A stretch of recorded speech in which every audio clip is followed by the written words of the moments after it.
So I want to talk a little bit more about mental health today, because it is a bigger issue than the than people are talking about. I'm constantly hearing about people taking their lives and stuff, and it's like you do understand it, like, and it's sad that they have, they've done that. People say to me all the time, "You're living a dream, you're loving life, you're living life," and I'm not, like, I'm really not. Just because I sleep in a different place too every night, that does not mean I would give half my life. I won't even look at the terms and conditions. I would just sign it. I would give half my life just to have a normal mental health, a normal brain. Like, do you know what I mean? Every morning, it's just I wake up and it's like I have more ambition to not be here than the ambition to keep going. Like, it's like when your brain is broken, it's not nice, man. It's no matter what. And like, even when you're making like content and stuff, that doesn't make you happy, man. Every time I click upload, my happiness depends on how many people react to that and how many people feel it. If people don't feel it, that's my day written off, like, do you know what I mean? So it's not like, oh, look, he looks happy. I'm fucking not. I am really not. And that's why I want to help people so much, because one thing you have to worry about is, like, when your survival instinct stops working with you to want to carry on living, that's when it is worrying. Like, and what I mean by that is, like, you've got your conscience and you've got, like, your survival instinct. Like, you stick your head in the bath and try and drown yourself. It is impossible. Nobody can do it, like, unless you pin yourself down. But, like, you know what I mean? Like, by willpower, you cannot do it, because your survival instinct will take control of the driver's seat. And once you start to think, like, I can't be asked to live, like, doing, and that's when your survival instinct, that's when it becomes dangerous, because that's when you won't even fight it. Like, everybody who takes their own life, it's not just a sudden thing. It's like the survival instinct has gone chipped down more and more each day, to the point when it does come to that day, they're like, just take me. I can't be asked for it. Like, I mean, it is sad. But and what people don't say, that there is no cure. Like, you got circumstantial, I'll just use depression. You've got circumstantial depression, and then you've got, I don't know how to word it, but, like, it's kind of it's imprinted in you. And with circumstantial, you can get over things. Like, if somebody passes, it's devastating, and the feel is the same. When there's no reason for something, you can't fix something that there's no reason for it. Do you know what I mean? You can't do nothing about it, to be honest. And I think with the non-circumstantial depression, I've got like a little analogy. It's like you're born with kind of like a seed. A seed is implanted in your brain. That's why when you have people who just seem bulletproof, like, they just don't understand depression, they don't get sad, anxious, depressed. And I've met a few people like that, and I envy these people, and I would give everything to have that mind, because I was born with the seed. And most people who've got mental health issues are born with the seed, and I'll explain what I mean by that. So, like, you're born with the seed. Like, you could be like anxiety. For me, it's many issues. Let's just use anxiety. You're born with that seed, and then as you grow older, like, you can water the plant. Let's say now you've done loads of drugs and you're constantly leaving yourself in a stressful situation. Like, that's, as a seed, it grows like a tree, innit? But if you're doing drugs and you're stressing yourself out and you're not helping yourself mentally, like, you be sitting all depressed, like, you're growing that seed even bigger. So you're putting fertilizer on it, you're watering the plant, like, do you know what I mean? So that you're growing it faster and faster and faster. And what happens then is, obviously, time, innit? So when you get to a certain age, like, that plant is so big that you cannot. It's just overwhelming. You can't deal with it. You can't see anything past that plant, because it's just fucking, it's overwhelming your life. It's taking over your entire life, like, do you know what I mean? But it's like, even if you live a super healthy lifestyle, that plant is going to grow. So if you were doomed to have anxiety or mental health issues anyway, it could be worse, like schizophrenia and stuff. If you were doomed to have that anyway, if you were planted with that seed, like, you are or you're not, and you could still live a healthy lifestyle, but it could still happen. But if let's say now you lived a perfectly healthy lifestyle, no stress, no drugs, no alcohol, you've done everything to benefit your mental health. It may not kick in until you're 60, but if you're living in a stressful situation, like most of us are, everything's stressful these days, isn't it? and like you're drinking, you're doing drugs, and you're just like, oh, you're regularly having breakdowns. Like the same conditions that would have come at 60 will now come at 30. Like, does that make sense? So you just accelerate the growth. Like that seed is planted there regardless. You can accelerate the growth, or it will grow naturally anyway. But you may be lucky and not even like have any issues till like you're 70. But that's my analogy anyway. I think you don't just develop these kind of things. Like a lot of people, like I've spoken to a lot of people who don't have no anxiety, no depression. They don't understand it, and it's like that's because they are born without the seed, and they might think people with issues are like, oh, it's because I'm strong-minded and not like that, and I can handle life. No, mate, it's not because you can handle life. It's not because you can fucking handle life. You are flesh, blood, and fucking bones like everyone else. You just haven't got that seed. You were one of the blessed ones in life, do you know what I mean?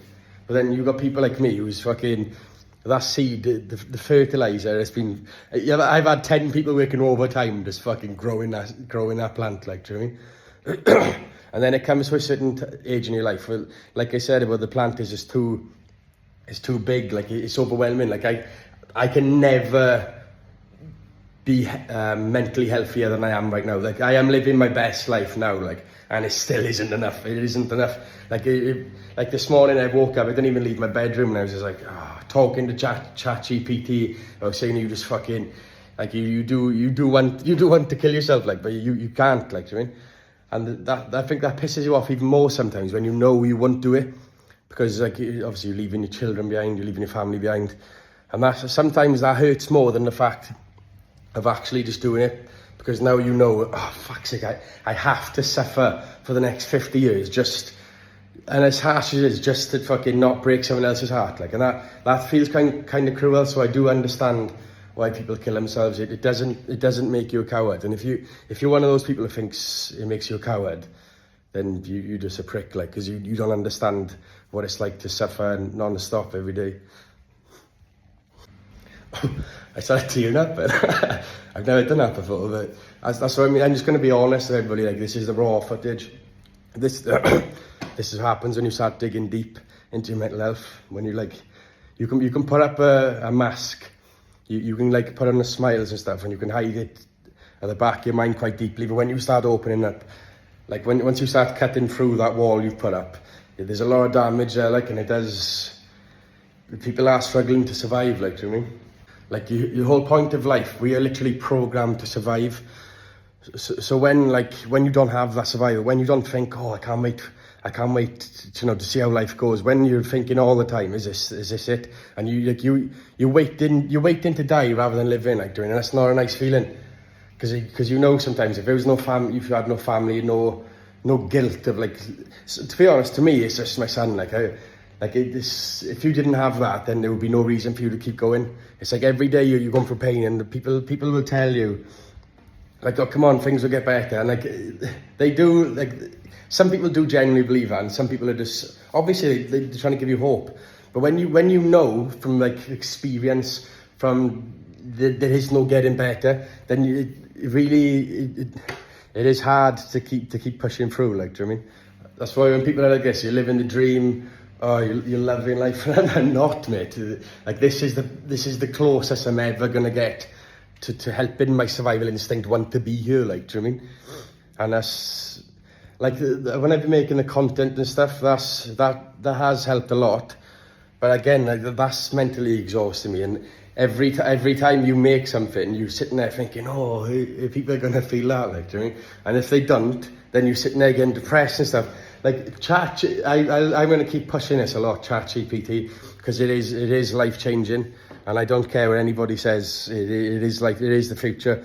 Like, this morning, I've been on it, talking to it, like, saying, like, oh, you feel suicidal, but because it's obviously by default, it sends you like numbers and stuff, but I am like, look, I don't want to speak to them, because the only thing they do is to speak to you, and when you speak to ChatGPT, you feel a bit more connected to it, like, do you know what I mean?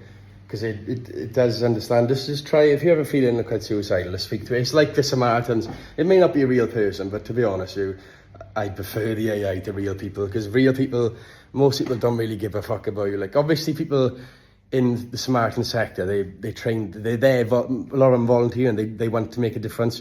But there's only so much, like, these people don't know you. They just read the message, and you know, they try and make you feel a bit better from reading the message. Like, when I'm having my bad days now, I'm going to try and make it a bit more positive and like try and like, you can call it sharing awareness, because a lot of people haven't got the balls, like the courage to like to speak out about mental health, which is understandable, but I really don't give a fuck what people think about me anymore.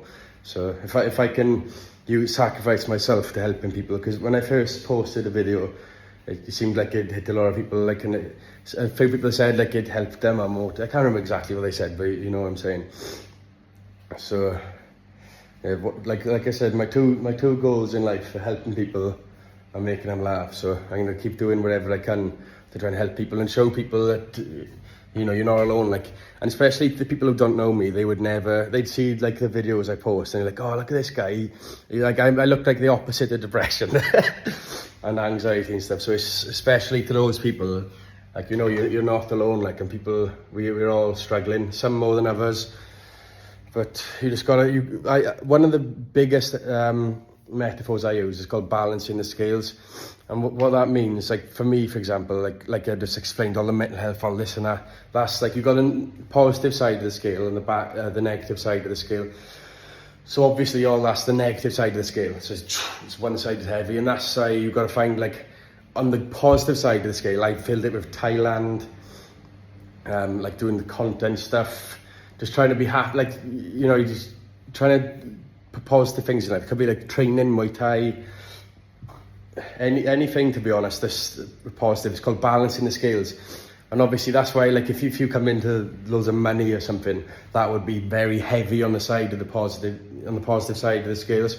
So you have to balance those scales, and you have to keep topping up, like progressing in something. It could be you're training in the gym and like every week you're looking better and better, so you're keeping the positive side of the scale just as heavy as the negative side. Otherwise, if you don't add stuff to that positive side of the scale, you're not going to handle it, man. Let's be honest with you. You need to constantly, because the negative side of the scale does not rest. The mental health will not stop. It does not sleep. It has no break. So like that's why people get so exhausted, because you're constantly trying to compensate. Compensate, it is a good word. You have to, anything that's going wrong in your life, you need to compensate it by something that's going right, or progressing, or something that makes you happy, something positive and good. Do you know what I mean?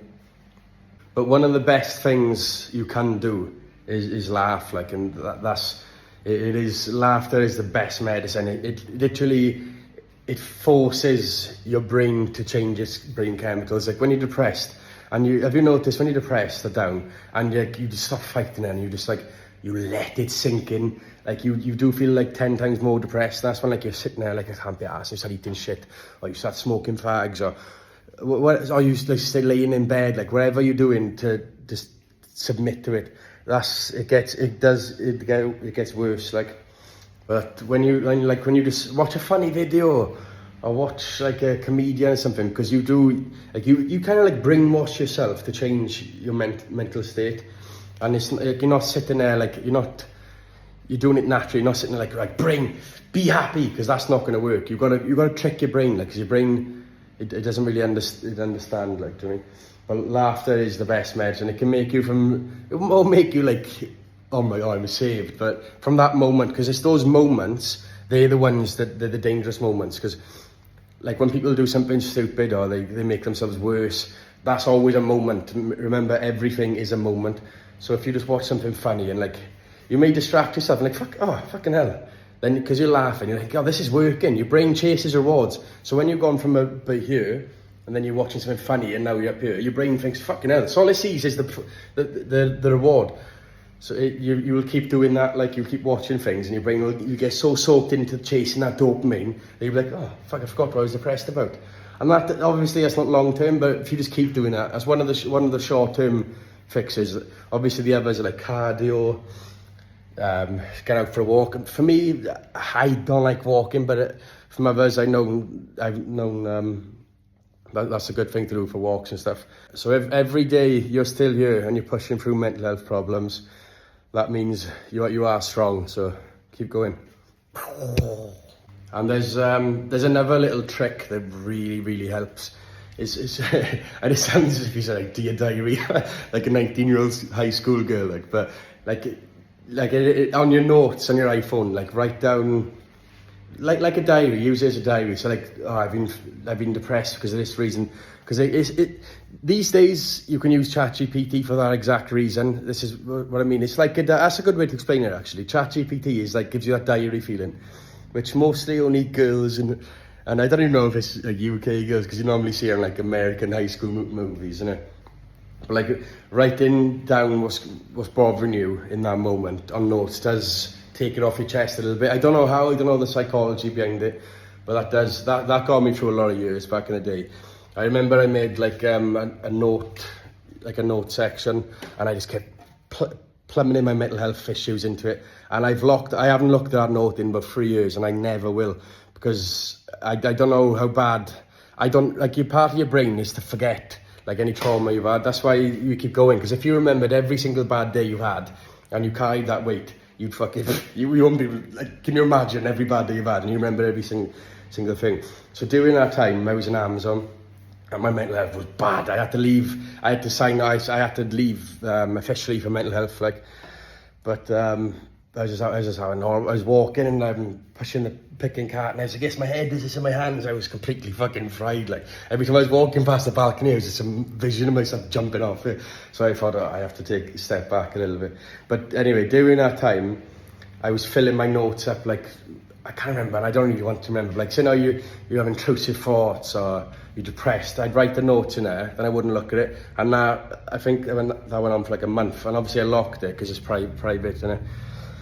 But I've never looked in that again, and I never will, because like it's like you taking it out of your brain, putting it on an external folder, and then it's out of your brain. Like, do you know what I mean? Like an SD card. It's not saved in your brain. It's saved on an SD card, and so just leave it there, and that does help. So that's another thing people could try. Regardless, we gotta keep trying anyway. So I'm gonna go for a nice run now. Try and change that mindset a little bit. So. Let's go. Come on. Gotta keep pushing forward. Let's go.